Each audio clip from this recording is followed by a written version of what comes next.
পদ্মা ফুচকা খায় লো আগে, কিন্তু আমি তো বেশি খেয়ারি না। কিরে কেমন লাগে কে? এই রেস্টুরেন্টের মালিক কে? এই রেস্টুরেন্টের মালিক কে?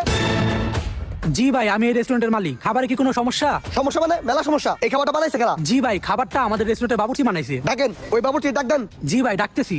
ওই বাবুর্চির বাচ্চা, ওই বাবুর্চির বাচ্চা বাইরো। কি বস, কোনো সমস্যা? সমস্যা মানে মেলা সমস্যা। এই না, এই না যা। ঠিক আছে বস, আইতাছি। কি হইছে কোন? ওই টেবিলে দেখতো স্যার কি সমস্যা। ঠিক আছে বস, দেখতাছি। সোদিকা স্যার, কোনো সমস্যা? সমস্যা মানে এই খাবারটা বানাইছে কারা? স্যার আমি বানাইছি, খাবার কি কোনো সমস্যা হইছে? আরে সমস্যা নাই ভাই, খাবারটা সে হইছে ভাই। ও মাই লাভ ইউ। দেখছেন বস, আপনি খালি বদনাম করেন আর কাস্টমার কত প্রশংসা করে। কি রে, ওরাতে রান্দা খেয়ে মাইসে প্রতিদিন আমার ঝাড়ি মেরে থেয়া যায়, আর এই কাস্টমার ওর প্রশংসা করতেছে। নিশ্চয়ই এর মধ্যে কোনো ভেজাল আছে। ওই বাবুর্চি এদিকে আয়। ঠিক আছে বস, আইতাছি। খান স্যার, সোদিকা জায়গা। কি কোন বস, ডাকলেন কে? শুন, আমার ওরে দেখা সন্দেহ হইতাছে, তুই একটু ওরে নজর নজর রাখিস। ঠিক আছে বস।